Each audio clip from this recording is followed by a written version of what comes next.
So I just got a box in the mail by OM System and they sent me a crazy lens. Today we're taking a look at OM System's brand new 50 to 200mm f2.8. OM System also sent these two teleconverters, the 2x and the 1.4. So a big thank you to OM System for sending these over to test out. I really appreciate it. Now, it's not because they sent me this lens that I'm going to sugarcoat anything. I'm going to share with you my honest opinions and whether or not I think this lens is worth it. So before I do an in-depth review of this lens, do click that subscribe button to be notified whenever I do release it. I wanted to do a first impressions video. So today I'm sharing with you this lens in 3 different scenarios. The first one being a semi-well lit room where an opera recital was happening.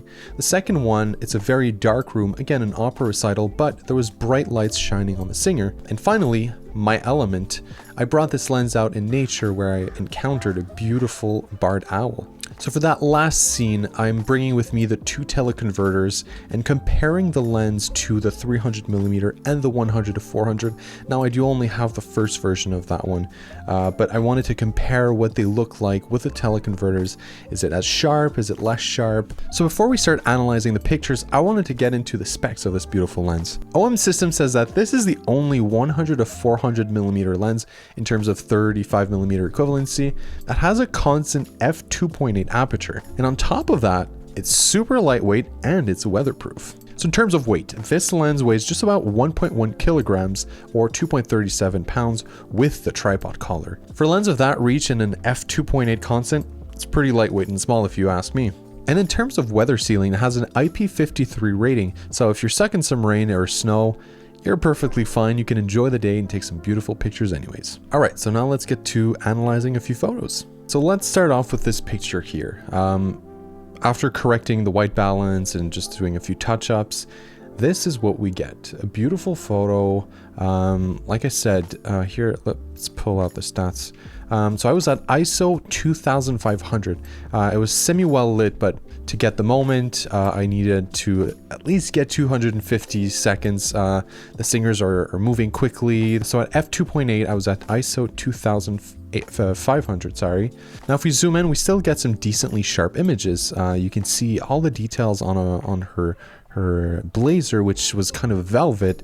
It really kept that texture. So even though she's standing right in front of the piano, we can see that there's a bit of separation still with the background. You can see it's a bit blurrier than the actual subject. Now here I zoomed in a bit more. Where am I here? I'm at 200mm. I'm zoomed in on the pianist's hands, and you can see there's a lot of separation with the both extremities actually of the piano.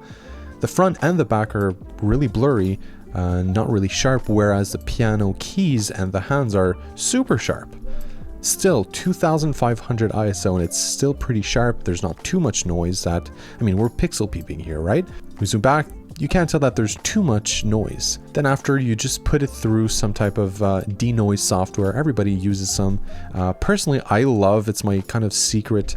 I use ON1 or ON1. They have a denoise software inside of their editing software. It's better than any denoise software that I've ever used. So that's one I use. Okay, now moving on to a different section. This is in a different room, but again, the same singers. They had another recital on another day in another room, so it was an occasion for me to test out the lens in a different scenario. So here, even though the room itself was darker, the stage was better lit, the subjects were better lit, so I'm at ISO 1250. The shutter speed was down at 100. I felt that for these situations. The song was a bit slower, so there's less movement. I was able to go down to 100 and keep the ISO as low as possible. So zooming in here, actually before I zoom in, can we just talk about how beautiful it's creating these blurry figures in front of the subject here? And that's one problem, right? With Micro Four Thirds, we go down to f2.8, but we won't get as much separation as you'd get with an f2.8 on a full frame. But still, f2.8, when your subject is far and then you have these figures that are closer, you can still get these beautiful blurry figures that really enhances and draws the eye towards the subject. So zooming in here, again, we're very zoomed in. I couldn't tell you exactly. We're at 181% here, pixel peeping pretty much. Sure, the image is not as sharp in this situation because we're pixel peeping, but if we go at 100, the image still looks pretty sharp. Like even the edges here of the piano. This is all handheld, by the way. It's not on a tripod, a monopod. I did use monopod on a few of these photos, but not the ones I'm showing you right now.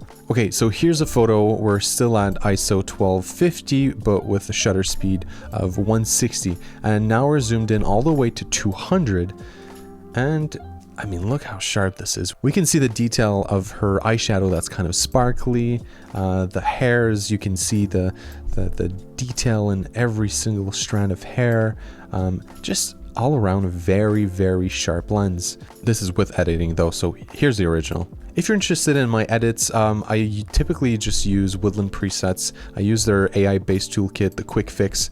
Look how quick that is. I mean, it's not giving you great results on absolutely everything, but it's great to fix your photos, at least to start with. It's a good starting point. So check them out on woodlandpresets.com and use Louis G Photo for a 20% discount. Okay, so here we have a completely raw photo. It's not been edited at all, as you can see here. So this one here, we're at 260 millimeter because I'm using the MC14 or the 1.4 teleconverter. As you can see, crazy sharp image still. There's a lot of detail going on. I don't see any softness. I mean, the edges I can't really tell because, no, you can't really tell because here it's all blurry because of the distance. I mean, look here. We're zoomed in at what? Basically 200% here and very, very sharp edges here. So I'd say even with the teleconverter MC14 or the 1.4 teleconverter, you're getting really, really sharp images. So I've got another raw image here just to compare. This is the DG Nocticron by Leica Lumix. It's a 42.5 millimeter f1.2. So here was at f1.4 with an ISO of 2000. This is the sharpest lens that I own, and by far it's a super, super sharp lens. So it gives you an idea of, in this context, what it looks like to have a very sharp image. So if we zoom in here, we're at 200%. We're still at 200%. Okay, 1.4 might have not been the best because this subject here on the left is kind of blurry, but as you can tell, it's pretty much as sharp as the 50 to 200. If we see the details here on the shirt, very, very sharp image. All right, next photo that we've got here, again, totally raw image. It's not been edited. Don't come at me if you don't like what it looks like for now. So here we're using the 50 to 200 with the 2x teleconverter, or the MC20. Let's zoom in to see how sharp it is. Okay, I mean, pretty darn sharp. We're at 200% zoom here. If we zoom out at 100%, if we're not pixel peeping, I mean, you can see the details on the feathers, the eyes, you know, the little shine here, just absolutely beautiful. Look at the sharpness on the branch. So even with the ×2 teleconverter, I know I've said in previous videos that when you add some teleconverters, you're losing sharpness. Technically you are, but is it actually noticeable on the human eye? I would say in this situation, not really. This lens produces photos that I would certainly use, and I'd be happy to print. You know, use a bit of denoise software to just soften the back here, just maybe get a bit more sharpness, just pull it out of there. This is a really sharp lens. So next photo that we've got is still a raw image. So this here was shot with the 50 to 200, still with the ×2 teleconverter, shot at 500 ISO, with an aperture of 5.6 because we are using the ×2 teleconverter. That is the minimum it goes to, and we've got a shutter speed of 320. So we're technically at 400 millimeter or 800 on full frame. So if we zoom in, it's not the sharpest, and this was used with a tripod. But now we are going very zoomed in on the image. It was a very cold day, like I think it might have been -15, -20 degrees Celsius. So Maybe there's a few factors at play because the previous image was pretty sharp, but this one here, like, we can't really see details of the feathers. We can see the colors, we can see, you know, the feathers here a bit. There's a bit of texture here, but we're losing a lot of the texture of the bird itself. Here's another image using the exact same setup of a pileated woodpecker, just to give you an idea. It's shot just a bit later with similar settings, but with a way faster shutter speed. There's a lot more light there. Again, it's not the sharpest. Okay, next up here we've got a raw image, but this time it's using the 300mm f4 with the ×2 teleconverter. So if we zoom in 100%, there's certainly more details on the owl. Is this because the lens is sharper? Is it because we get further reach? Maybe it's a combination of both. That's what my guess would be. We can see a lot more of the feathers individually here.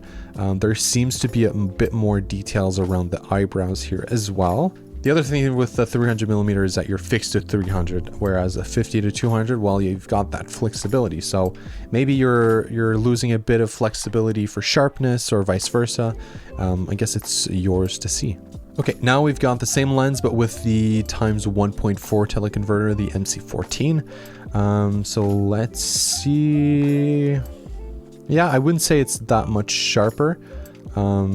Seems like the focus is around this area, which should be around the face area. But I'd say it's not that much sharper, and it's zoomed a lot further back, so we're not getting much more detail. But if you look at the bark, it's still pretty sharp, so maybe it's just the barred owl's eyebrows and head that are just so soft that there's not much texture to find. And here's an image with the same setup, but this time it's edited. Look how cute that thing is. All right, so here we've got the Olympus 100 to 400mm. It's a f5 to f6.3. This is the first version. It's not the Mark II. So here we are at f6.3, which is a bit different than the earlier lenses. And if we look at the sharpness, to be honest, to my own personal eye, if we're not super pixel peeping, it's not that far off. It's not a huge difference between this one. We are at 400mm. And compared to the 300mm with the teleconverters or the 50 to 200 with teleconverters. So if I'm being honest, take the lens that suits you better. Don't really mind the sharpness. There's so many tools at our disposal now that can help with sharpening your image and denoising your image. It's not a huge issue. So I hear you guys coming, and I'm sorry, I forgot. I did not use the teleconverter 1.4 with the barred owl with the 50 to 200. I'm sorry. But in terms of this test here, I don't see a huge difference between all of these lenses with the teleconverters. I think the most important thing when you're taking photos and when you're choosing your lens, just choose a lens that's going to fit your type of photography, that's going to be the most interesting to you, because as we can see here, the most important thing is not sharpness, it's composition, it's timing your photos, it's finding the right angles. Sharpness for me in this situation is more of a secondary thing. I don't love the photos of the barred owl just because of the composition. He was kind of in his little hole. I just wasn't getting the right vibes, if you will. But the images that produced by all of these lenses, I find that are pretty great.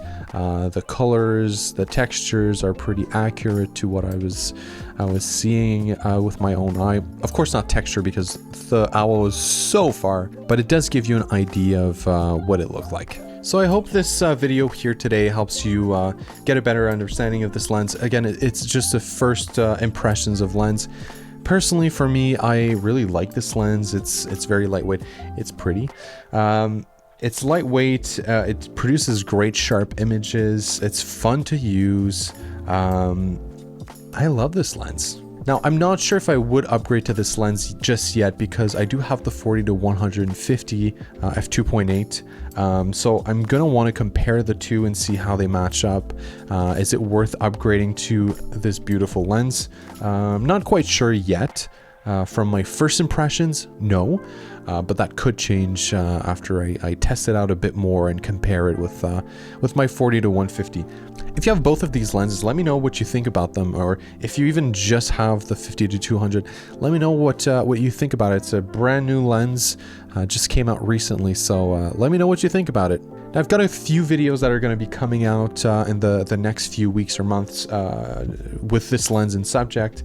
I'm going to do a comparison video with the 40 to 150 like I just mentioned, and I'm also going to do an in-depth review of the lens and hopefully guide a few buyers before they look into this lens, because let's be honest, OM System is not in every store, so it's kind of hard to test them out and see them for yourselves. So let's put some videos out there. Go in the comment section, write what you think about the lens. Is it worth an upgrade? And write down some tips for people who are looking to get into OM System and are looking at this lens and thinking, man, this is pretty small and lightweight for 100 to 400 reach. Let's just create a nice community for OM System enthusiasts and photographers alike. I think there's too much negativity when it comes to photography communities and forums. Everybody trying to make themselves look better than the other. Let's not put people down, and let's lift each other up. Hopefully you enjoyed this video today, and I'll see you again soon. Take care.